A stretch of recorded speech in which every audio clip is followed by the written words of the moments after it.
Good morning, dear students. Myself, Professor Naveen Kumar Arora, Dean, School for Earth and Environmental Sciences, Baba Saheb Bhimrao Ambedkar University, Lucknow. I am also Secretary General of the Society for Environmental Sustainability, based in Lucknow, and its area is all over the country, all over India. Now, today I will discuss about what is environment and what is environmental sustainability. So I begin with how the solar system, the most acceptable theory for the formation of solar system or the universe is the Big Bang theory. So this universe, it is believed, was formed by a Big Bang, and it resulted in the formation of solar system as well. But in the solar system, at present we know that the life is present only on planet Earth, which is the third planet from the sun. And the conditions here are so important and so aligned that the life is not only present, but it has a huge biodiversity. Planet Earth has a huge biodiversity of plants, animals, microorganisms. But initially, when planet Earth was formed, it was a very hot planet. There were soupy conditions, and in those conditions, there was water, electricity, means electric current, and lightning, I mean to say. And because of that, those soupy conditions, high temperature, lightning, resulted in the formation of, resulted in the reactions, biochemical reactions, chemical reactions on our planet, which resulted in the formation of one of the most stable biomolecules, which is known as DNA, deoxyribonucleic acid. Now, this DNA subsequently evolved, and the first life forms, the microbes, came on our planet. So, I call it that biology came into existence due to the interaction of physics and chemistry. And these cells, the initial cells, were the microorganisms. At that time, our planet Earth was anaerobic in nature. The prebiotic atmosphere was highly reducing. What I want to say here is that free oxygen was absent from the atmosphere. But today we have 21% free oxygen in the atmosphere. Now, from where did this free oxygen come from? This free oxygen came from the photosynthesis. So initial microorganisms were were evolved in a very anaerobic conditions, but then arrived the photosynthetic microbes. The pioneer photosynthetic microbes are known as blue-green algae or cyanobacteria. They started the oxygenic photosynthesis. And because of that, free oxygen came into the atmosphere. Due to the photolysis of water, oxygen was liberated, and subsequently from cyanobacteria or blue-green algae, other forms of photosynthetic organisms, even green plants, and developed on this planet. And now we have 21% free oxygen on planet Earth, and the atmosphere has become oxygenic. Oxygenic, I want to say, means full of oxygen. It is at present the main constituent of the atmosphere is nitrogen, and second is oxygen. So this oxygen resulted in arrival of oxygen in the atmosphere, resulted the in the change in the evolution of very fast pace of evolution of life on Earth. The evolution took place very quickly because oxygen metabolism is much faster than the anaerobic metabolism.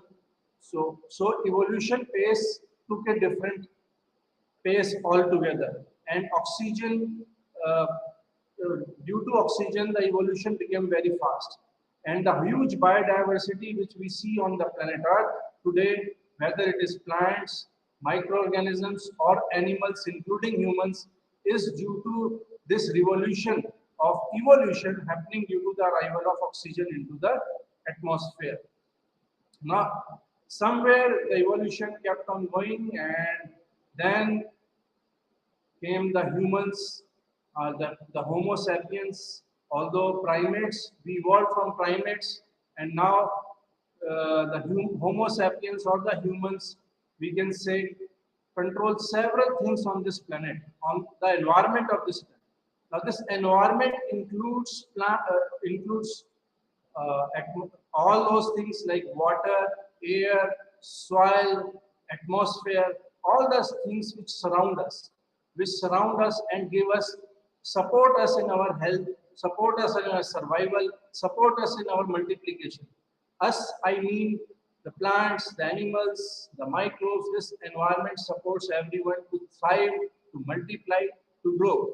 But around 12,000 years ago, the humans started to colonize the planet. Means we started to form the colonies. Now these colonies, that means humans, rather than becoming wanderers, they became, uh, they formed colonies and started to clear the jungles, clear the forests for cultivation of crops. Because now they formed colonies, so they wanted food at one place. They were no more wanderers. They were not moving from one place to other. So they formed colonies and started agriculture.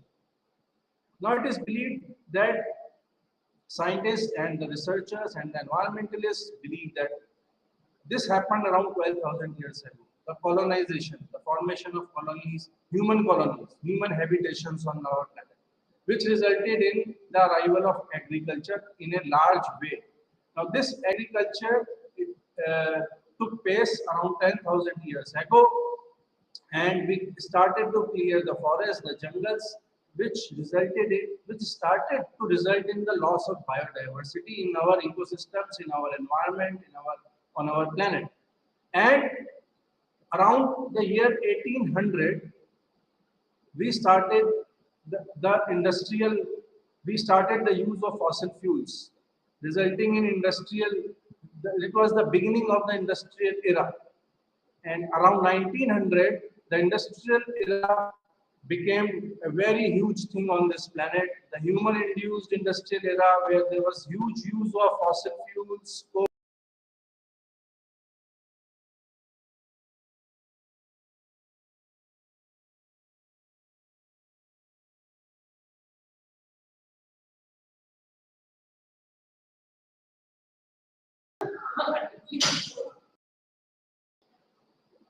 और इसकी वजह से क्या हुआ, सन 1900 में आते आते industrial era आ गया, और इंडस्ट्रियल एरा आने की वजह से एक तो एग्रीकल्चर था हमारे साथ जो बढ़ता जा रहा था ह्यूमन पॉपुलेशन के साथ, और हम जंगल्स को और इकोसिस्टम पे प्रभाव डालने लगे।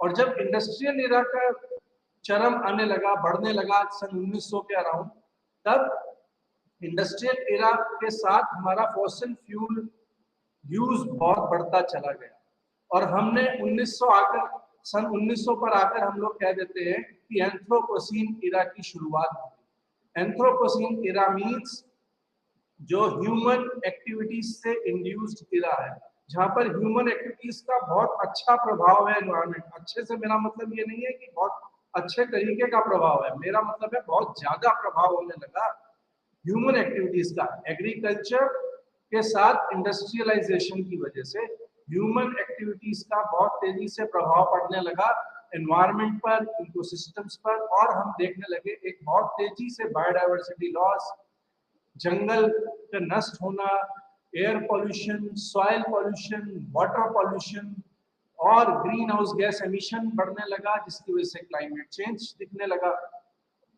और इसी पे आते आते हम लोगों ने और प्रभाव डाला, और कई चीजों को इम्पैक्ट हम इकोसिस्टम पे डालेंगे। अगर हम यही प्रोजेक्ट, आज हम कहते हैं कि हम एंथ्रोपोसीन एरा में हैं, और अगर हम ये प्रोजेक्शन 2050 तक ले जाते हैं तो यह समझ में आता है कि हमारी पॉपुलेशन 2 गुना बढ़ जाएगी पिछले 50 वर्षों के कंपैरिजन में, और डिमांड फॉर एनर्जी भी लगभग 2 गुना हो जाएगी। डिमांड फॉर एनर्जी का मतलब मेरा है फॉसिल फ्यूल बर्निंग और तरीके की energy demand, total energy demand जो हमारी है वो बढ़ती जा रही है लगातार, और वो 2 गुना बढ़ जाएगी 2050 तक। हमारी फूड डिमांड भी लगभग 2 गुनी होगी। तो सारी चीजें ह्यूमन पॉपुलेशन से रिलेट करती हैं। ग्रीन हाउस एमिशन बढ़ता जाएगा, पानी की डिमांड, चाहे वो पीने का पानी हो, चाहे वो और यूजेस के लिए पानी हो, उसकी डिमांड बढ़ती चली जाएगी। तो ये प्रोजेक्शंस हैं 2050 तक के, जो कि बहुत ही अच्छे बात नहीं है अगर हमने अपने तरीकों को नहीं बदला, अगर हमने अपनी टेक्नोलॉजी को ग्रीन टेक्नोलॉजी में नहीं बदला, अगर हमने फॉसिल फ्यूल्स को रिप्लेस नहीं किया। इसी क्रम में मैं ये बताना चाहूंगा कि ये जो ह्यूमन एक्टिविटीज है, जिनको हम ओवरऑल कह देते हैं anthropogenic activities, human generated activities, हम इनको कहते हैं एंथ्रोपोजेनिक एक्टिविटीज। इन एंथ्रोपोजेनिक एक्टिविटीज की वजह से आज हम देख रहे हैं कि बहुत तेजी से क्लाइमेट परिवर्तन हो रहा है, बहुत तेजी से बायोडाइवर्सिटी लॉस हो रहा है, बहुत तेजी से लैंड डिग्रेडेशन हो रहा है, हमारा पानी का संकट बढ़ता चला जा रहा है, हमारे बायोजियोकेमिकल न्यूट्रिएंट साइक्लिंग पे इम्पैक्ट आ रहा है, हमारे ओशियन यानी कि महासागर एसिडिफाई होते चले जा रहे हैं, हमारी ओजोन लेयर पे प्रभाव पड़ रहा है हमारी पृथ्वी की, एयर पोल्यूशन का लेवल बहुत ज्यादा बढ़ता जा रहा है। कई शहरों में तो हम लोग देखते हैं सर्दियों के दिनों में, खासकर जब अक्टूबर, नवंबर, दिसंबर के समय पे, कि एयर पोल्यूशन का लेवल बहुत ही अधिक हो जाता है, क्योंकि तब स्मॉग फॉर्मेशन हो जाता है। स्मॉग से मतलब है स्मॉग और फॉग दोनों मिलकर स्मॉग बना देते हैं, तो एयर पोल्यूशन का लेवल बहुत अधिक हो जाता है ये सर्दियों के महीनों में, और जिसकी वजह से बहुत नुकसान होता है। मैं भी उसका डाटा भी आप लोगों को आगे बताता हूँ। तो ये सारी चीजें प्रभावित है एंथ्रोपोजेनिक एक्टिविटीज की वजह से, और ये एंथ्रोपोजेनिक एक्टिविटीज हमें इस दिशा में लेकर जा रही हैं कि हम अपने पर्यावरण को, अपने सराउंडिंग एनवायरनमेंट को बहुत ज्यादा नुकसान पहुंचा रहे हैं, जिसकी वजह से हमें अपने अंदर कोई चेंजेस लाने पड़ेंगे, हर इकाई लेवल पर चेंज लाने पड़ेंगे। जैसे कि मैं एग्जांपल और देता हूँ, हर वर्ष 10 मिलियन टन केमिकल पॉल्यूशन हम इकोसिस्टम में डालते हैं। इसी प्रकार हर वर्ष 2 to 3 गीगाटन एयर पॉल्यूशन हम ऐड कर देते हैं हवा में, जिसकी वजह से 5 मिलियन डेथ हर वर्ष पृथ्वी पर होती है। ह्यूमंस की डेथ की बात कर रहा हूं, जो डेथ डायरेक्टली भी एयर पॉल्यूशन से हो सकती है और इनडायरेक्टली भी हो सकती है। डायरेक्टली से मतलब किसी के फेफड़ों में या लंग्स में, मतलब डायरेक्ट पॉल्यूशन की वजह से इफेक्ट हो सकता है, जहाँ पर बहुत ज्यादा एयर पॉल्यूशन है, जिन शहरों में, वहाँ पे लोगों को एस्थमा हो सकता है, वहाँ पर लोगों को कैंसर हो सकता है, वहाँ पर लोगों को अन्य प्रकार की बीमारियां हो सकती हैं। और कोविड-19 में ये देखने को मिला कि जहाँ पर ज्यादा एयर पॉल्यूशन था, वहाँ पर डेथ रेट ज्यादा था। जिन शहरों में, खासकर गांव के कंपैरिजन में शहरों में एयर पॉल्यूशन ज्यादा होता है, हमारे अर्बन सेंटर में एयर पॉल्यूशन ज्यादा होता है। मैं पूरे धरती की बात कर रहा हूँ, मैं सिर्फ भारतवर्ष की बात नहीं कर रहा, मैं पूरे दुनिया की बात कर रहा हूँ। तो एयर पॉल्यूशन जिन शहरों में ज्यादा था, वहां डेथ रेट ज्यादा था। इनफैक्ट वुहान, जहां से ये वायरस उत्पन्न हुआ, कोरोना वायरस, वहां पर भी एयर पॉल्यूशन बहुत ज्यादा था। और हमारे भी देश में कुछ शहरों में जो एयर पॉल्यूशन ज्यादा था, जैसे दिल्ली, एनसीआर और कुछ उसके आसपास, वहां डेथ रेट ज्यादा देखने को मिला। तो एयर पॉल्यूशन डायरेक्टली और इनडायरेक्टली हमारे जीवन में प्रभाव डालता है, हमारे लंग्स की क्षमता को कम करता है, जिसकी वजह से डायरेक्ट और इनडायरेक्ट डेथ्स होती है। इसी प्रकार प्लास्टिक पॉल्यूशन, ऐसा माना जाता है, जो हमारा डेटा शो करता है कि 300 million metric ton of plastic का वेस्ट हर साल जनरेट होता है और इकोसिस्टम में डाल दिया जाता है। अब प्लास्टिक, आप लोगों को पता होगा कि नॉन डिग्रेडेबल है, ये डिग्रेड आसानी से नहीं होता। तो ये हर वर्ष जो इतना सारा प्लास्टिक इकोसिस्टम में ऐड किया जाता है, वो डिग्रेड नहीं होता और ऐड होता चला जाता है हमारे इकोसिस्टम में, जिसकी वजह से प्लास्टिक पोल्यूशन एक बहुत बड़ी समस्या बनकर खड़ा हो गया है। Metal pollution, heavy metal industry द्वारा हम हैवी मेटल डालते हैं, जो कि बहुत खतरनाक है, जैसे क्रोमियम, लेड, ऐसे आर्सेनिक। ये हैवी मेटल्स हमें बहुत नुकसान पहुंचाते हैं, तरह तरह की बीमारियां करते हैं। आपको बताना चाहूंगा कि कानपुर में, जहाँ पे बहुत सारी टैनरियां हैं, वहां पर क्रोमियम पॉल्यूशन एक बहुत बड़ी समस्या है। ऑल्दो भारत सरकार ने उस पर बहुत बड़े एक्शन लिए हैं, लेकिन वो धीरे धीरे ही समस्या का हल होगा। क्रोमियम की वजह से वहाँ पे लोगों का जीवन प्रभावित है, वहाँ के गाँव में बीमारियां देखने को मिलती हैं क्रोमियम की वजह से। तो ये मेटल पॉल्यूशन एक और समस्या है, जिसमें माना जाता है कि 1 मिलियन मेट्रिक टन मेटल हम हर वर्ष इकोसिस्टम में डाल देते हैं। प्लास्टिक की पॉल्यूशन की तो बात यह है कि जितना प्लास्टिक हम ऐड करते हैं इकोसिस्टम में उसका सिर्फ 9% रिसाइकल हो पाता है।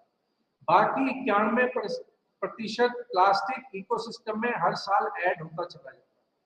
ये प्लास्टिक का पॉल्यूशन अब समुद्रों तक पहुंच गया है और ये प्लास्टिक का पॉल्यूशन अब देखने को मिलता है आर्कटिक में नॉर्थ पोल पे, एंटार्क्टिक में साउथ पोल पे, माउंट एवरेस्ट हिमालय पे, हर जगह प्लास्टिक का पोल्यूशन पहुंच गया। कई जगह तो उसका विघटन हो जाता है, उसके स्मॉल पार्टिकल्स में वो कन्वर्ट हो जाता है, तब हम उसको कहते हैं माइक्रो प्लास्टिक या नैनो प्लास्टिक। माइक्रो प्लास्टिक और नैनो प्लास्टिक फूड चेन में इकट्ठा होता है।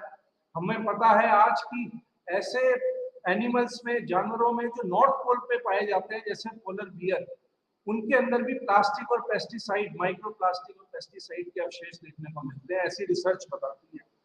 हमारे ब्लड में भी माइक्रो प्लास्टिक हो सकते हैं, ऐसे रिसर्च बताती है। तो प्लास्टिक की प्रॉब्लम इतनी ज्यादा बढ़ती चली जा रही है जिसका रिप्लेस होना बहुत जरूरी है। इसके लिए हमें अपनी आदतों को, हमें अपनी जीवन शैली को परिवर्तन करने की आवश्यकता है। प्लास्टिक की जगह हम रिसाइक्लेबल बैग का यूज करें, रिसाइक्लेबल थैलों का यूज करें, कपड़े से बने थैलों का यूज करें, मार्केट में थैला लेकर जाएं, ना कि हम प्लास्टिक के थैलों की डिमांड करें। ऐसे ही कई और चीजें प्लास्टिक के बजाय हम रिप्लेस कर सकते हैं प्लांट प्रोडक्ट्स। तो वो चीजों को हमें करना होगा। एक एक जन को अगर हम जुड़ेंगे, हम जागरूक करेंगे, तब जाके प्लास्टिक का पोल्यूशन कम होगा। अकेले गवर्नमेंट के करने से तो नहीं हो पाएगा। गवर्नमेंट तो बार बार स्कीम लाती है, बट इम्प्लीमेंट हम नागरिकों को ही करना होता है। अब एक और बहुत बड़ी चीज है जो मैं यहाँ पर आगे बढ़ना चाहूंगा, वो है क्लाइमेट चेंज। क्लाइमेट चेंज एक बहुत भयावह स्थिति के रूप में सामने आ रहा है। अभी सन 2021 में, नवंबर 2021 में ग्लासगो में कॉप समिट हुई, जिसमें लगभग 200 देशों ने हिस्सा लिया। उसका सबसे बड़ा मुद्दा था क्लाइमेट चेंज। यूनाइटेड नेशंस भी बहुत ज्यादा, United Nation environment programme UNEP बोलते हैं, वो भी क्लाइमेट चेंज को लेकर बहुत ही सीरियस है। कई बार हमारे यूनाइटेड नेशंस के सेक्रेटरी जनरल क्लाइमेट चेंज को लेकर उद्बोधन करते हैं पूरे विश्व का। क्लाइमेट चेंज इतनी बड़ी समस्या है। हमारे प्रधानमंत्री भी क्लाइमेट चेंज को लेकर बड़े सजग रहते हैं और बार बार हमारे देश के वासियों को उसके प्रति जागरूक करने का प्रयास किया जाता है, करते हैं हमारी सरकार। क्लाइमेट चेंज इतनी तेजी से हो रहा है और इस साल तो हमें देखने को मिल रहा है कि मार्च में ही पारा 40 डिग्री टच कर गया था और ये लगातार आज 10 जून तक भी ये पारा 40 के ऊपर ही चल रहा है। बीच में बस 2-3 दिन ऐसे थे जहां पर ये टेम्परेचर 40 डिग्री से थोड़ा नीचे गया होगा, वरना 40 के लगातार ऊपर चल रहा है। इसको बोलते हैं हीट वेव चल रही है। इतनी बड़ी, इतने ज्यादा दिन हीट वेव चलना ये कोई बहुत अच्छी बात नहीं है, ये बहुत ही खतरनाक है। इससे हमारी खेती प्रभावित है, इससे हमारी कार्य करने की क्षमता प्रभावित है, इससे हमारी पूरे विश्व की इकोनॉमी प्रभावित हो सकती है। जैसा कि आप लोगों को पता होगा कि भारतवर्ष ने गेहूं के एक्सपोर्ट पे इसीलिए बैन लगाया क्योंकि इतनी हीट वेव होने के कारण गेहूं के प्रोडक्शन पे इफेक्ट आया। और हम पहले अपनी जनसंख्या को, अपने देश के नागरिकों को भोजन उपलब्ध कराना चाहेंगे, ना कि हम उसको बाहर पहले एक्सपोर्ट करेंगे। पहले हम अपने देश को, अपने घर को देखेंगे। इसलिए भारत को ये वीट के एक्सपोर्ट को रोकना पड़ा इस हीट वेव की वजह से, जिसकी वजह से पूरे विश्व में क्राइसिस आ रहा है, फूड ग्रेन क्राइसिस, सिर्फ हीट वेव की वजह से। तो ये ऐसी समस्याएं पैदा हो रही है क्लाइमेट चेंज से। कहीं पर ज्यादा बारिश हो जाती है अचानक से, कहीं पर सूखा पड़ जाता है, कहीं पर टेम्परेचर, कनाडा में पिछले वर्ष टेम्परेचर 50 डिग्री टच कर गया। कनाडा जैसे देश जो कि उत्तरी ध्रुव के बहुत नजदीक है, वहां पर भी 50 डिग्री टेम्परेचर टच कर गया था पिछले वर्ष। साइबेरिया जो उत्तरी ध्रुव के बहुत पास है, वहां पर 38 डिग्री पिछले वर्ष टेम्परेचर टच कर गया था। भारत में कई जगह 49 डिग्री, 49 डिग्री टेम्परेचर टच कर गया इस वर्ष। दिल्ली में, लखनऊ में भी, और कई जगह उत्तर प्रदेश में और दूसरे प्रदेशों में 49 डिग्री टेम्परेचर, 49 डिग्री इस वर्ष टच कर गया। और वह दिन दूर नहीं कि अगर हम ऐसे ही क्लाइमेट चेंज अपने अपने तरीके नहीं बदले तो हमारा ये टेम्परेचर 50 डिग्री भी दिल्ली और लखनऊ में टच करेगा, यह दिन दूर नहीं है।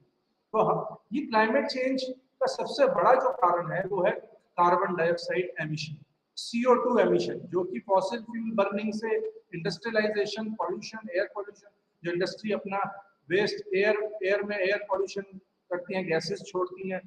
खास करके फॉसिल फ्यूल बर्निंग से ये कार्बन डाइऑक्साइड का प्रदूषण हवा में मात्रा बढ़ती चली जा रही है, जिसकी वजह से क्लाइमेट चेंज हो रहा है। क्योंकि क्लाइमेट चेंज CO2, क्योंकि जो सूर्य की गर्मी है उसको रोकती है। दूसरी सबसे इंपॉर्टेंट गैस है मीथेन, वो भी बढ़ती चली जा रही है, ये भी ग्रीन हाउस गैस है। इन दोनों को बड़ा इंपॉर्टेंट ग्रीन हाउस गैस माना जाता है, CO2 कार्बन डाइऑक्साइड और मीथेन CH4। ये दोनों बहुत बड़ी इंपॉर्टेंट ग्रीन हाउस गैस हैं जिनकी मात्रा हमारे वातावरण में, हमारे एटमॉस्फेयर में बढ़ती चली जा रही है और इसकी वजह से क्लाइमेट चेंज देखने को मिल रहा है। एवरेज हमारी धरती का तापमान लगभग 1.2 से 1.3 बढ़ चुका है प्री इंडस्ट्रियल ईरा से अगर हम कंपेयर करें। यानी कि अगर हम 1900 से पहले की बात करें तो हमारी धरती का एवरेज तापमान लगभग 1.3 डिग्री कम था, आज के कंपैरिजन में वो इतना बढ़ चुका है। और अगर हमने ये सुधार नहीं लाए, CO2 एमिशन यानी कि कार्बन डाइऑक्साइड एमिशन को कम नहीं किया, मीथेन एमिशन को कम नहीं किया, और भी कुछ कुछ गैसेज हैं जो माइनर रोल प्ले करती हैं, अगर हमने उनका वो एमिशन कम नहीं किया तो ये क्लाइमेट चेंज, ये 3 डिग्री सेंटीग्रेड तक बढ़ सकता है। ये तापमान, एवरेज तापमान की मैं बात करता हूँ पूरी धरती का, 3 डिग्री सेंटीग्रेड सन 2100 तक, जो कि बहुत ही भयावह स्थिति को पैदा कर देगा। हमारे आइस कैप सब मेल्ट कर जाएंगे, हमारे ग्लेशियर मेल्ट कर जाएंगे, हमारे समुद्र का लेवल बढ़ने लगेगा धरती पे, जिसकी वजह से बहुत सारा जमीनी हिस्सा समुद्र में समा सकता है। फ्रेश वाटर की प्रॉब्लम हो जाएगी, जब ग्लेशियर मेल्ट कर जाएंगे तो बड़ी बड़ी नदियां खतरे में आ जाएंगी जो ग्लेशियर से ही पानी लेकर चलती हैं, जैसे हमारे देश में गंगा, ब्रह्मपुत्र, इंडस, सतलज, चिनाब, ये सब नदियां ग्लेशियर से पानी लेकर चलती हैं और बहुत बड़ी सभ्यता को सपोर्ट करती हैं, बहुत बड़ी पॉपुलेशन को पानी देती हैं, खनिज प्रोवाइड करती हैं, अच्छा खेती के लिए जमीन तैयार करती हैं ये नदियां। तो अगर ये सूखने लगेंगी क्लाइमेट चेंज की वजह से तो बड़ी भयावह स्थिति पैदा हो सकती है। हमारा उत्पादन उल्टा घट जाएगा, जो हमें फूड की डिमांड हमारी दुगनी चाहिए, हमें पानी और ज्यादा चाहिए, वो उल्टा और कम हो जाएगा। फ्रेश वाटर, पर्टिकुलरली जो हमारा फ्रेश वाटर का रिक्वायरमेंट बढ़ता जा रहा है, लेकिन क्लाइमेट चेंज की वजह से वो घट के और कम हो सकता है। तो ये स्थिति हमारी बनती चली जा रही है।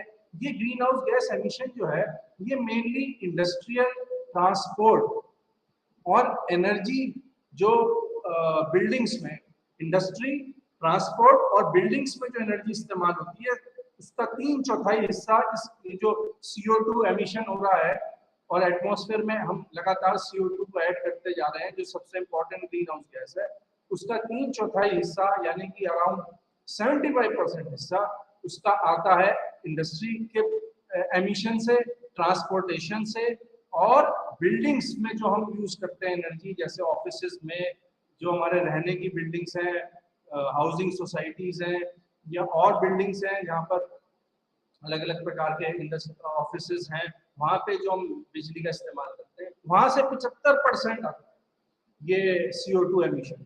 बाकी जो मेन एमिशन है इसके अलावा वो है एग्रीकल्चर से, जहाँ से लगभग 20% CO2 एमिशन, बाकी जो 75% के अलावा जो 20% CO2 एमिशन है वो एग्रीकल्चर के द्वारा। तो ये दो बड़े मेन सेक्टर हैं जहाँ पर हमें कंट्रोल करने की आवश्यकता है, एनर्जी को, मतलब CO2 एमिशन को कंट्रोल करने की आवश्यकता है। और इसके साथ ही मैं ये बताना चाहूंगा कि ज्यादा जो तापमान की वृद्धि हो रही है वो नॉर्दर्न हेमिस्फीयर में देखने को मिल रही है। नॉर्दर्न हेमिस्फीयर मतलब इक्वेटर से ऊपर। ऐसा क्यों हो रहा है? नॉर्दर्न हेमिस्फीयर ज्यादा जल्दी से गर्म होता हुआ दिखाई दे रहा है। जब हम टेम्परेचर को देखते हैं तो नॉर्दर्न हेमिस्फीयर, अभी मैंने आप लोगों को एग्जाम्पल दिए, कनाडा में तापमान 50 डिग्री टच करने लगा, साइबेरिया में 38 डिग्री पहुंच गया, भारत में भी इस बार 49 डिग्री पहुंच गया। ये सारे नॉर्दर्न हेमिस्फीयर के एग्जाम्पल है। नॉर्दर्न हेमिस्फीयर में टेम्परेचर ज्यादा तेजी से बढ़ रहा है बनस्पत के सदर्न हेमिस्फीयर, साउथ हेमिस्फीयर, दक्षिण गोलार्ध। इसलिए क्योंकि ज्यादा ह्यूमन पॉपुलेशन, ज्यादा इंडस्ट्री, ज्यादा व्हीकल्स, ज्यादा बिल्डिंग्स, ज्यादा एग्रीकल्चर, सब कुछ नॉर्दर्न हेमिस्फीयर में है। तो इसका मतलब वहां पे CO2 और मीथेन एमिशन भी ज्यादा है, ग्रीन हाउस गैस एमिशन। इसकी वजह से नॉर्दर्न हेमिस्फीयर में ज्यादा तेजी से परिवर्तन देखने को मिल रहा है। और ये इंडिकेट करता है कि आर्कटिक रीजन जो हमारा नॉर्थ पोल का रीजन है वो खतरे में है। हिमालय जिसको कि थर्ड पोल माना जाता है धरती का, यहाँ पर नॉर्थ पोल साउथ पोल के बाद सबसे ज्यादा आइस और स्नो है और सबसे ज्यादा पानी है, फ्रेश वाटर जिसको हम कहते हैं। वहीं से बड़ी बड़ी नदियों के मैं अभी एग्जांपल दे रहा था, वो वहां से वो खतरे में है। नॉर्दर्न हेमिस्फीयर में ही हिमालय आता है, वो भी खतरे में।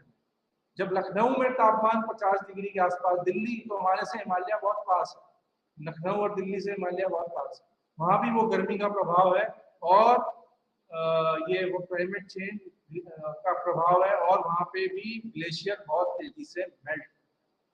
तो ये स्थिति बहुत ही तेजी से चेंज हो रही है और भयावह स्थिति बनती चली जा रही है। एक और इम्पैक्ट क्या है क्लाइमेट चेंज का कि इसकी वजह से नेचुरल डिजास्टर्स की वो बढ़ गई है, frequency of natural disasters has increased. अब अगर हम 20 वर्ष पहले की बात करें उससे 4 गुना ज्यादा अब नेचुरल डिजास्टर्स प्रति वर्ष होने लगे।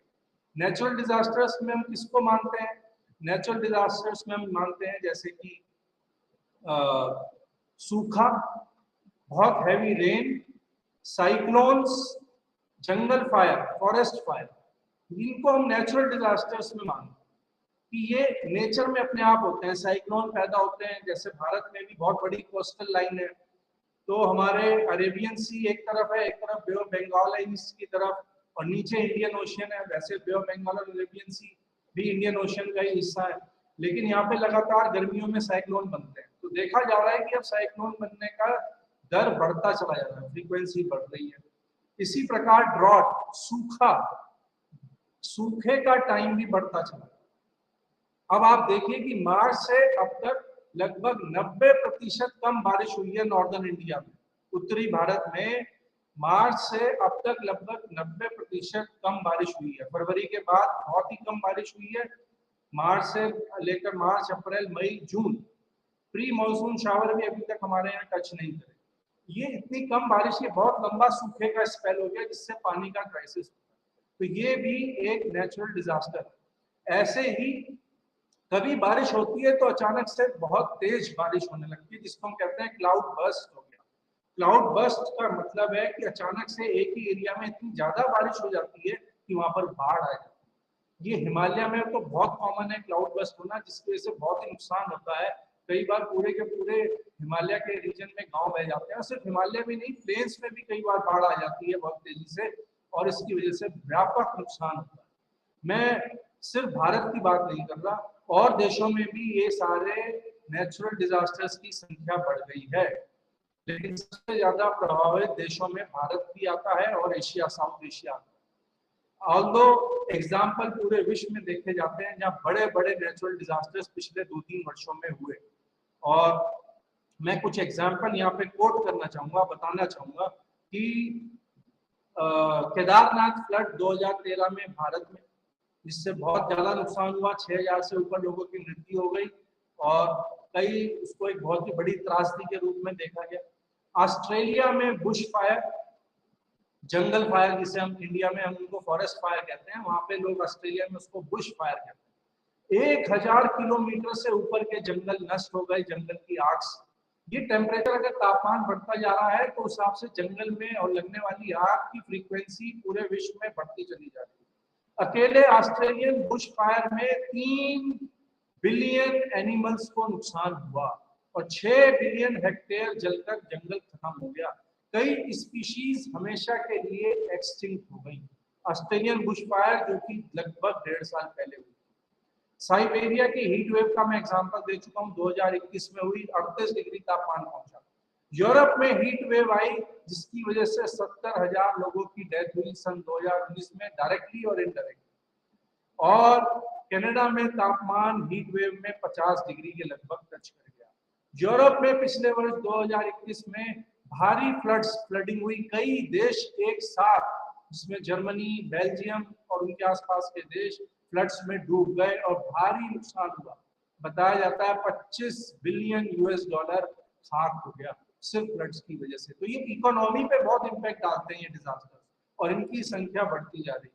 सन 2018 में केरला में बहुत तेज फ्लड आए भारी बारिश की वजह से, और सन 2021 के अक्टूबर में उत्तराखंड में भारी क्लाउड बर्स्ट हुआ, जिसकी वजह से कई लोगों की जानें गई कुमाऊं रीजन में, और बहुत नुकसान हुआ, कई खेत और गांव बहकर खत्म हुए।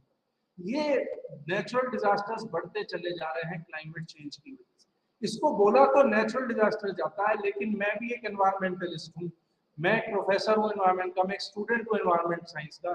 मैं ये कहना चाहता हूँ कि ये नेचुरल डिजास्टर्स अब नहीं रहे, ये मैन मेड डिजास्टर्स। क्योंकि जिस तरीके से हम ग्रीन हाउस गैस एमिशन कर रहे हैं, धरती का तापमान बढ़ा रहे हैं, ये डिजास्टर बढ़ते चले जा रहे हैं। तो पहले तो हम उनको नेचुरल डिजास्टर्स मान सकते थे, लेकिन आज की डेट में हमें ये कहना होगा कि ये मैन मेड डिजास्टर्स। इसी प्रकार हम बहुत ज्यादा बायोडाइवर्सिटी का लॉस देख रहे हैं, जंगल का कटान हो रहा है, क्लाइमेट चेंज हो रहा है, टेम्परेचर बढ़ रहा है, और pollution, air pollution, soil pollution, जिसकी वजह से बायोडाइवर्सिटी का लॉस देखने को मिल रहा है। एस्टिमेट्स के, जो यूएनओ के एस्टिमेट्स हैं, उसके अनुसार पिछले 50 वर्षों में लगभग 70% फ्रेश वाटर एनिमल्स की कमी देखने को मिली है। फ्रेश वाटर एनिमल्स जैसे तालाब, लेक, पॉन्ड, नदियां, उनकी मैं बात कर रहा हूँ। इसी प्रकार लगभग 40% मरीन एनिमल्स, जो समुद्र, ओशियन, सी में देखने को कमी मिली है। 40% टेरेस्ट्रियल एनिमल्स, लगभग 68% प्लांट्स, और लगभग 50% कोरल्स जो समुद्र में पाए जाते हैं, उनमें कमी देखने को मिली है। और पिछले 200 वर्षों में लगभग 50% मीन स्पीशीज अबंडेंस कम हुआ। इसके कई सारे कारण हैं, जिनमें से एक मैं कई सारे बता चुका हूं, जिनमें एग्रीकल्चर ने शुरुआत करी, फिर इंडस्ट्रियलाइजेशन, अर्बनाइजेशन, शहरीकरण बहुत तेजी से हुआ, जिसका पॉल्यूशन, क्लाइमेट चेंज, ट्रांसपोर्टेशन और डिफॉरेस्टेशन, फ्रेगमेंटेशन ऑफ हैबिटेट, ये सब इसके कारण है। एक नजरिया ये भी कहता है कि इस वक्त हम, जो साइंटिस्ट ये भी कहते हैं कुछ, कि इस वक्त हम छठे मास एक्सटिंक्शन के थ्रू गुजर रहे हैं। 5 पिछले मास एक्सटिंक्शन जो थे वो नेचुरल थे, लेकिन ये छठा मास एक्सटिंक्शन जो है ये मैन मेड है, और ये बहुत तेजी से हो रहा है। लगभग 200 वर्ष में इतनी सारी स्पीशीज कम हो गई कि लगभग आधी रह गई। ये बहुत तेजी से छठा मास एक्सटिंक्शन हो रहा है। ये इतनी तेजी से होना हमारे लिए भी खतरनाक है। अगर इतनी ज्यादा बायोडाइवर्सिटी लॉस होगा तो हमारा एनवायरनमेंट और इकोसिस्टम बहुत तेजी से डिप्लीट होगा, डिग्रेड होगा, जो हमारे को भी आगे खतरे में लाएगा। और मैं ये आगे कोट करना चाहता हूँ कि कुछ साइंटिस्ट कहते हैं कि छठा मास एक्सटिंक्शन ह्यूमन एक्सटिंक्शन के साथ ही खत्म होगा अगर हमने अपने को नहीं सुधारा। तो ये सारी चीजें कोरिलेटेड है। जिस प्रकार से ह्यूमन पॉपुलेशन बढ़ रही है, एंथ्रोपोजेनिक एक्टिविटीज बढ़ रही है, हमारी डिमांड बढ़ रही है, हमारा लाइफस्टाइल चेंज हो रहा है, उसी प्रकार से CO2 एमिशन बढ़ रहा है, लैंड डिग्रेडेशन बढ़ रहा है, एयर वाटर सॉइल पॉल्यूशन बढ़ रहा है हमारे वातावरण में। और यहाँ पर एक बहुत ही इंपॉर्टेंट एग्जांपल मैं देना चाहूंगा कि अब अगर हम कंपेयर करें तो हमें 2050 तक अपना फूड प्रोडक्शन दुगना करना पड़ेगा इन ही कंडीशंस में। जहां हमारा लैंड डिग्रेडेशन बढ़ रहा है, तो हमें इन्हीं कंडीशंस में अपना फूड प्रोडक्शन 2 गुना करना पड़ेगा सन 2050 तक अपनी पॉपुलेशन को प्रॉपर फूड प्रोवाइड करने के लिए। हम लोग कहते हैं कि हमने IT सेक्टर में बहुत ज्यादा तरक्की करी। आज देखिए मैं आप सब लोगों से ज्वाइन कर रहा हूँ, एक कमरे में बैठकर, डायरेक्ट फेस टू फेस नहीं कर रहा, एक इग्नू सेंटर में बैठकर मैं आप लोगों से यहाँ पे क्लास ले पा रहा हूँ। ये IT सेक्टर का रिवॉल्यूशन कह सकते हैं। हम लोग आज, इंसान मून पे कदम रख चुका है, मार्स पे जाने की बात हो रही है, रोज हमारे सैटेलाइट इंसान को लेकर भी और स्टडी करने के लिए, रिसर्च करने के लिए अंतरिक्ष में जा रहे हैं, यान, हमारे अंतरिक्ष यान, और कई पूरे सोलर सिस्टम को हमने ऑलमोस्ट स्टडी कर डाला है। इतनी ज्यादा तरक्की हुई है मेडिकल साइंस में भी। आप देखिए कोविड-19 में मात्र 2 वर्षों के अंदर कई प्रकार के वैक्सीन डेवलप कर लिए गए, जो कि रिकॉर्ड है। इससे पहले इतनी तेजी से वैक्सीन कभी डेवलप नहीं हुए थे, और इस वैक्सीन डेवलपमेंट की वजह से बहुत तेजी से कोरोना पे कंट्रोल भी पाया जा सका। तो ये बहुत मेडिकल साइंस में भी एडवांसमेंट हुए। लेकिन इसके उलट मैं एक बात और बोलना चाहूंगा कि आज भी धरती पे 9 में से 1 व्यक्ति भूखा सोता है, अपने घर में भूखा सोता है। पता नहीं उसके पास घर है भी कि नहीं, लेकिन 9 में से 1 व्यक्ति आज भी धरती पे भूखा सोता है। मैं इंसानों की बात कर रहा हूँ, ये स्थिति है आज फूड की। यानी कि आज भी हमें फूड प्रोडक्शन बढ़ाने की एकदम से आवश्यकता है, लेकिन 2050 की अगर हम प्रोजेक्शन करें तो ये दुगना करने की आवश्यकता हो जाएगी। फूड प्रोडक्शन दुगना करने की आवश्यकता हो जाएगी अगर हमें अपनी पॉपुलेशन को सबको फूड देना है, जिसको कि हम कहते हैं फूड सिक्योरिटी। यूनाइटेड नेशंस ने इसको वर्ड दिया है फूड सिक्योरिटी। तो ये फूड सिक्योरिटी लाने के लिए, ये सस्टेनेबिलिटी ऑफ फूड प्रोडक्शन लाने के लिए हमें 2050 तक अपना फूड प्रोडक्शन 2 गुना करना पड़ेगा। और बिना, और इसके लिए बहुत इंपॉर्टेंट है कि हम अपने लैंड डिग्रेडेशन को बचाएं, हम क्लाइमेट चेंज को बचाएं जो कि सूखे की तरफ हमें लेके जाती है। क्लाइमेट चेंज का टेम्परेचर बढ़ने से लैंड डिग्रेडेशन बढ़ रहा है। बहुत इंटेंसिव फार्मिंग की प्रैक्टिसेस में परिवर्तन लाना होगा, जहां पर हम केमिकल्स का बहुतायत में यूज कर रहे हैं, जैसे कि पेस्टिसाइड्स, फर्टिलाइजर्स, पानी का बहुत दोहन कर रहे हैं एग्रीकल्चर के लिए, उस पर भी हमें ध्यान देना होगा, पानी के कंजर्वेशन पे। तब जाकर हम ये फूड सिक्योरिटी ला पाएंगे, अपना लैंड डिग्रेडेशन रोक पाएंगे। ये बहुत ही इंपॉर्टेंट है। और यूनाइटेड नेशन सेक्रेटरी जनरल ने फूड सिक्योरिटी को लेकर अभी कई बार बयान दिए हैं कि हम बहुत खतरे की तरफ बढ़ रहे हैं, जो अभी हालात पैदा हो रहे हैं क्लाइमेट चेंज की वजह से। ये सब के बाद मैं जो ये पूरी टाइम लाइन्स के साथ जो धरती पर चेंज आ रहे हैं हमारे एनवायरनमेंट में, सन 2015 में हमारे यूनाइटेड नेशंस में, जिसमें कि लगभग सारे देश सिग्नेटरी हैं, United nation sustainable development goal declare करते हैं। 17 सस्टेनेबल डेवलपमेंट गोल डिक्लेयर किए गए कि हम कैसे इस प्लेनेट की रक्षा करें, हम कैसे अपनी रक्षा करें। प्लेनेट को बचाने का मतलब है कि हम अपने को कैसे बचा पाएंगे, आने वाली जनरेशंस को कैसे एक अच्छा प्लेनेट, एक अच्छा इकोसिस्टम, एक अच्छा एनवायरनमेंट दे पाएंगे। ये सस्टेनेबल डेवलपमेंट गोल्स कुछ सीधे सीधे एनवायरनमेंट से रिलेट करते हैं। सस्टेनेबिलिटी का मीनिंग ये है कि हम सस्टेन करें और सारे ऑर्गेनिजम्स को भी सस्टेन करने दें, तभी हम भी बच पाएंगे। तो ये सस्टेनेबल डेवलपमेंट गोल्स सारी चीजों को कवर करते हैं, ना सिर्फ हमारे अपने हेल्थ के लिए अच्छे हैं, हमारे अपने मैनकाइंड के लिए अच्छे हैं, बल्कि ये दूसरे पशु पक्षी, plants, micro organisms, land, ocean, सबके लिए ये देकर चले हैं इन 17 सस्टेनेबल डेवलपमेंट गोल्स में, जिसमें भारत भी सिग्नेटरी है, सारे देश लगभग दुनिया के सिग्नेटरी हैं। ये सस्टेनेबल डेवलपमेंट गोल्स कुछ सीधे सीधे एनवायरनमेंट को लेकर है, और कुछ हमारे सोशल एंगल को लेकर हैं, कुछ हमारे इकोनॉमिक्स को लेकर भी है, क्योंकि सारी चीजें जुड़ी हुई हैं।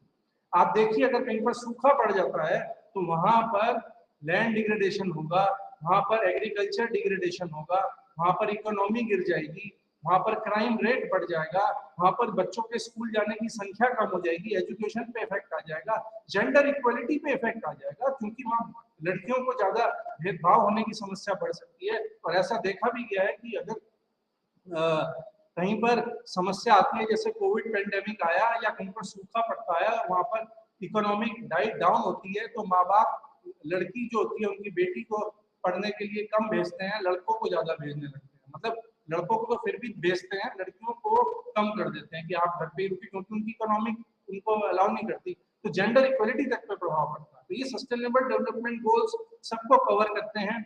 ये जेंडर इक्वलिटी को कवर करते हैं, पॉवर्टी को कवर करते हैं, फूड सिक्योरिटी को कवर करते हैं, हेल्थ को कवर करते हैं, education for all, clean water for all, clean energy, green energy, economic growth और इंफ्रास्ट्रक्चर, सस्टेनेबल सिटीज, इनइक्वालिटी को रिमूव करना, consumption, responsible consumption, climate change को कंट्रोल करना, लाइफ बिलो वाटर को कंजर्व करना, लाइफ ऑन लैंड को conserve करना, और इंस्टीट्यूशनल कोऑपरेशन को बढ़ावा देना, और पार्टनरशिप जिसमें कि सारे देश मिलकर काम करें एनवायरनमेंट को बचाने के लिए, उसके तरफ बढ़ने के लिए ये सस्टेनेबल डेवलपमेंट, जिससे हम आने वाली जनरेशन को एक बेहतर प्लेनेट दे सकें, एक बेहतर इकोसिस्टम और एक बेहतर एनवायरनमेंट दे सकें। सस्टेन करने का मतलब ही यही है कि एक सतत तरीके से हम आने वाले समय को और अच्छा बना सकें, सस्टेन कर सकें, ना कि हम आज ही इतना खराब कर दें कि आने वाली जनरेशन को और खराब सिस्टम मिले जिसमें उनका सर्वाइवल ही खत्म, मुश्किल में पड़ जाए, जो कि हमने कर दिया। तो ये सस्टेनेबल डेवलपमेंट गोल 2015 में यूएनओ ने डिक्लेयर करे, और 17 सस्टेनेबल डेवलपमेंट गोल है। 2030 का टारगेट लेकर यूनाइटेड नेशंस ने सारे देशों ने हस्ताक्षर किए कि 2030 तक हम सस्टेनेबल डेवलपमेंट गोल्स वो अपने टारगेट्स को अचीव करेंगे। और इसमें कई देशों में बहुत अच्छा काम भी हो रहा है और कई देश इसमें आगे बहुत तेजी से बढ़ रहे हैं सस्टेनेबल डेवलपमेंट गोल्स की तरफ, लेकिन कुछ देश उसमें अभी भी उतना योगदान नहीं कर पा रहे। तो हमें सबको मिलकर कार्य करने की आवश्यकता है।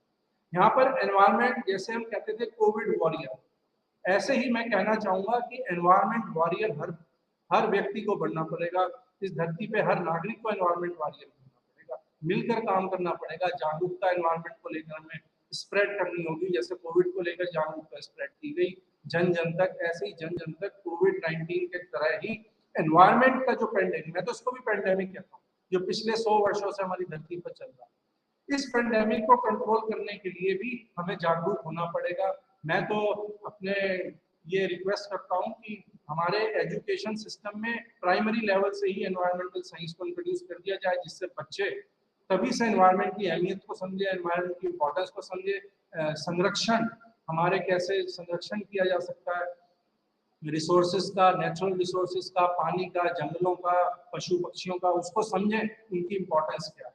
तो ऐसा नहीं है कि सब कुछ खत्म हो गया है अभी, इसीलिए सस्टेनेबल डेवलपमेंट गोल्स डिक्लेयर किए गए कि 2030 का टारगेट लेकर अगर हम अभी भी चेत जाएंगे और हम आगे बढ़ेंगे और मिलकर काम करेंगे, सारे देश, सारे नागरिक, धरती के नागरिक, वो सारे मिलकर अगर काम करेंगे तो अभी भी हम इस चेंज को वापस ला सकते हैं। हम अपने एनवायरनमेंट को, अपने इकोसिस्टम को वापस ठीक कर सकते हैं। और कोविड-19 ने हमें ये सिखाया, कोविड-19 ने हमें ये सिखाया कि जब लॉकडाउन लगा 2 साल रुक रुक कर, जब लॉकडाउन लगा तो प्रकृति ने कम बैक किया, एयर पॉल्यूशन कम हुआ, वाटर पॉल्यूशन कम हुआ, हमारी नदियां जैसे कि गंगा और यमुना स्वच्छ हो गई थी, गंगा में पानी पीने लायक हो गया था हरिद्वार तक, और कई जगह जंगलों में जानवर देखने को ज्यादा मिलने लगे, पॉल्यूशन दूर दूर से, बर्फ की घाटियां शहरों से दिखने लगी, उत्तराखंड की और हिमाचल प्रदेश की,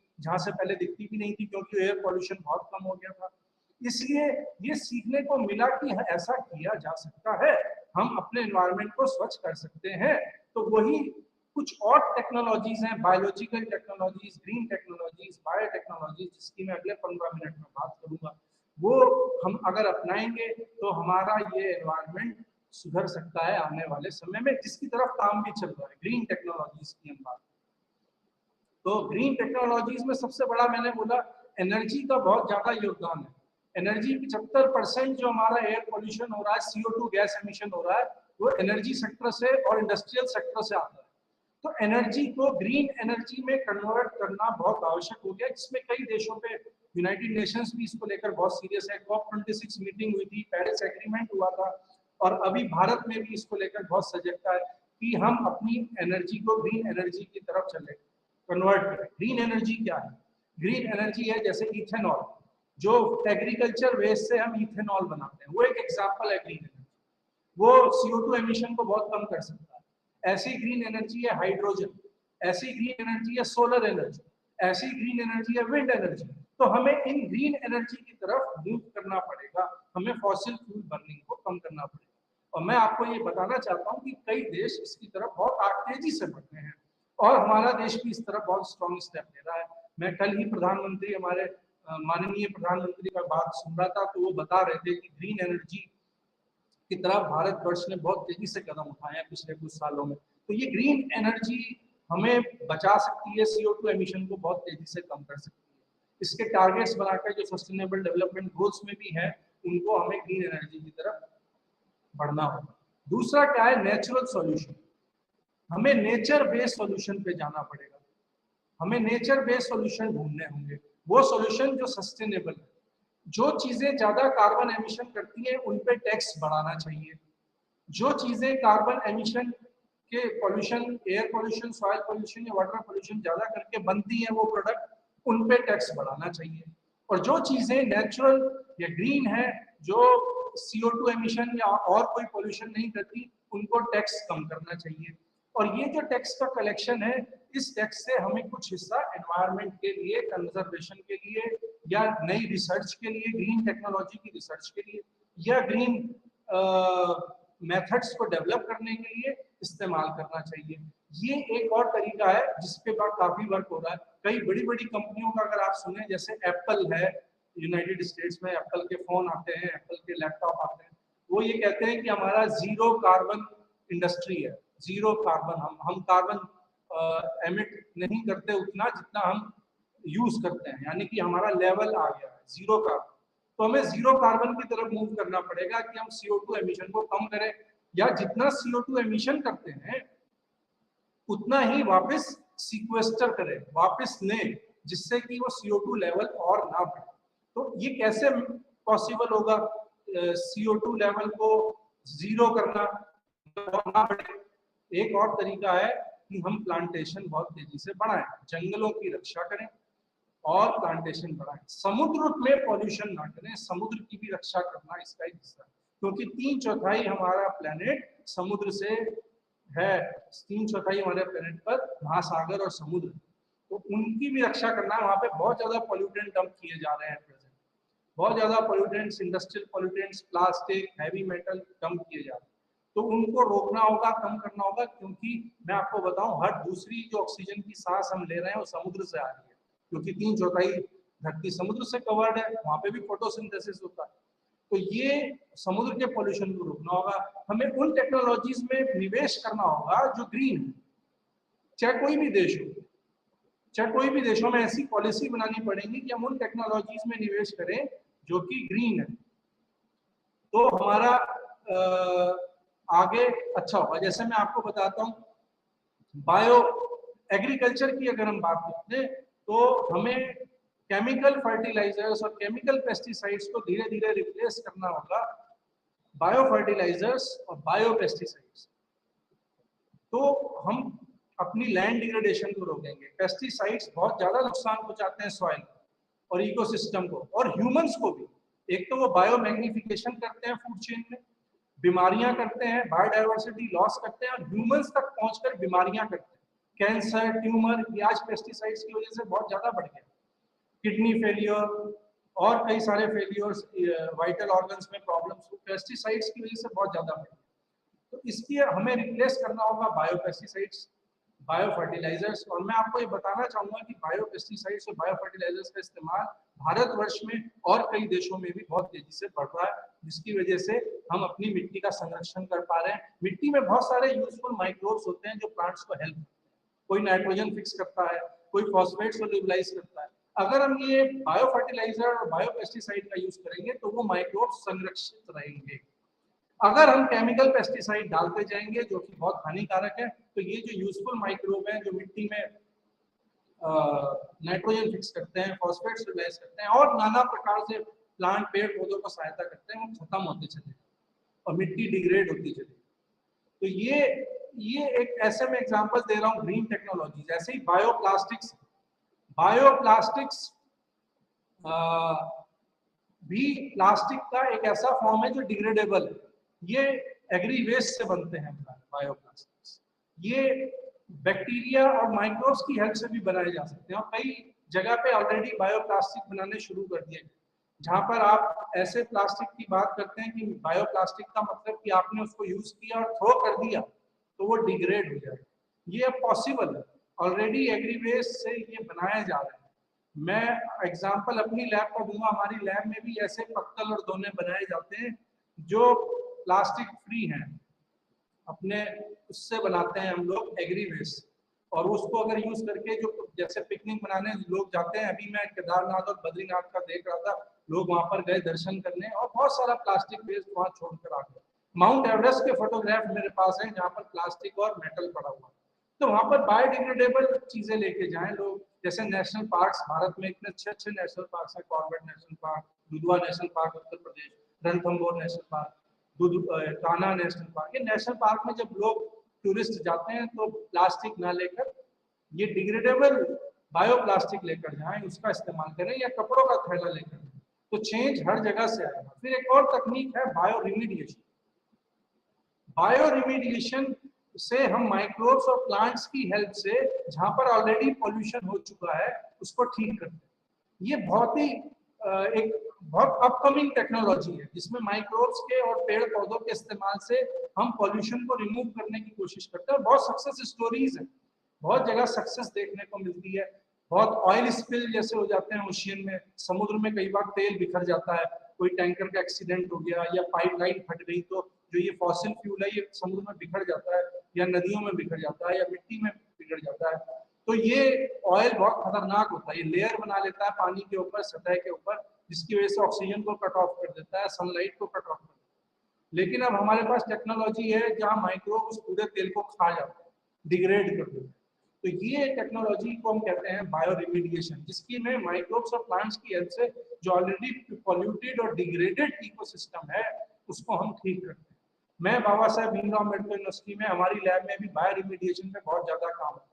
हमने डिग्रेडेड लैंड को ठीक करते हैं, जो सेलाइन लैंड है जहाँ पॉल्यूशन की वजह से मिट्टी खराब हो गई उसको हम माइक्रोब्स की हेल्प से ठीक करते हैं, बहुत सक्सेसफुली हो जाता है। और ये वापस उसी प्रकार हो जाता है जैसे आज से 50 वर्ष पहले या पॉल्यूशन से पहले था। पेस्टिसाइड भी डिग्रेड किए जा सकते हैं इसकी मदद से।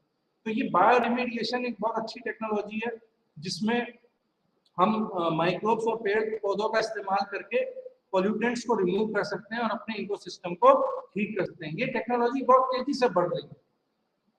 ऐसा अनुमान है कि ये 8.5% पर ईयर की ग्रोथ है इस टेक्नोलॉजी, जो कि जीडीपी से भी ज्यादा है। 8.5% प्रति ईयर की तेजी से बायो रिमीडिएशन इंडस्ट्री का ग्रोथ हो रहा है। तो ये बड़ी अच्छी बात है जिसमें हम अपने वैसे भी 2021 से 2030 को यूनाइटेड नेशंस ने डेकेड ऑफ रिस्टोरेशन का नाम दिया। 2021 से 2030 डेकेड ऑफ रिस्टोरेशन। रिस्टोरेशन का मतलब वापस ठीक करना है इकोसिस्टम, जो हमने बिगाड़ दिए, जो हमने खराब कर दिए, उनको अब हमें वापस से ठीक करना है जैसे वो पहले थे।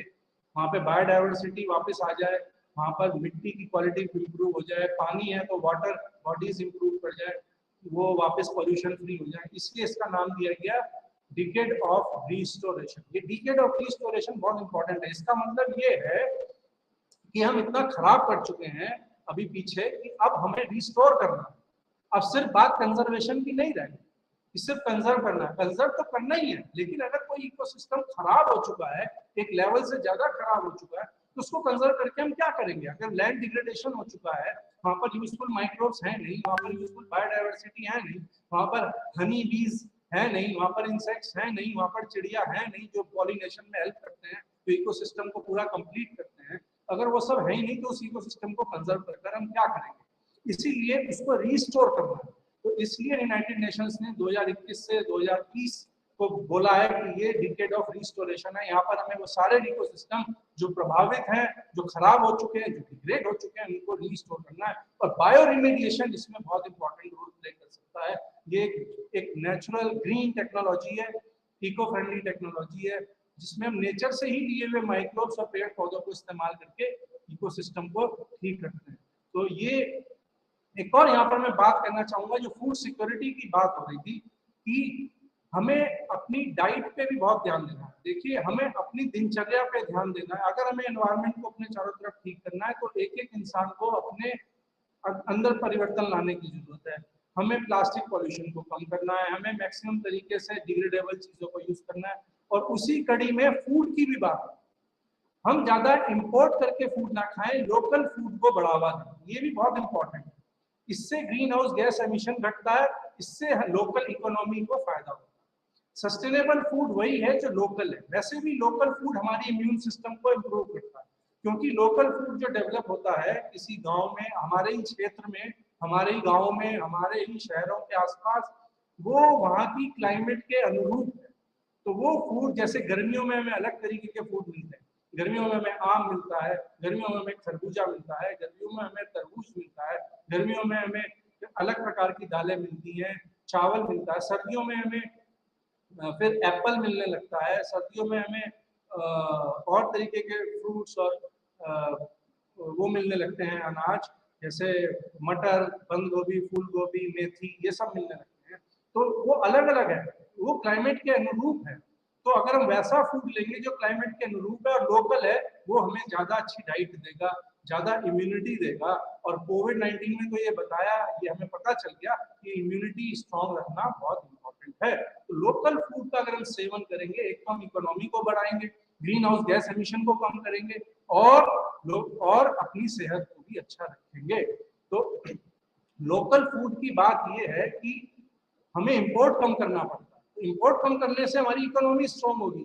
दूसरा, हम लोकल किसान को अपने सहायता कर रहे हैं, उससे इकोनॉमी स्ट्रॉन्ग होगी। और इंपोर्ट कम करने से ग्रीन हाउस गैस एमिशन कम होगा, क्योंकि इंपोर्ट में ट्रांसपोर्ट चाहिए और ग्रीन हाउस गैस एमिशन ज्यादा होगा। तो हमें लोकल फूड की तरफ जाना चाहिए। ये भी एक बहुत इंपॉर्टेंट बात है, जो कि एग्जाम्पल है, जो कि हमें आगे चल के अपनाना चाहिए, जिसकी वजह से ग्रीन हाउस गैस एमिशन हम कम कर सकते हैं। तो इस प्रकार से कई सारी बायोलॉजिकल तकनीक हैं, कई सारे बायोलॉजिकल मेथड हैं, जिसको अपनाने से आज भी जो ग्रीन टेक्नोलॉजी है, जिसको अपनाने से आज भी हम ये जो इतना नुकसान हुआ है ग्रीन हाउस गैस एमिशन, उसको कम कर सकते हैं और कई समस्याओं से हम निजात पा सकते हैं। टारगेट यह है कि हम टेम्परेचर को 1.5 डिग्री सेंटीग्रेड से ऊपर ना जाने दें। अभी ऑलरेडी प्री इंडस्ट्रियल एरा से आज के कंपैरिजन में टेम्परेचर 1.2 से 1.3 डिग्री सेंटीग्रेड ऊपर आ चुका है।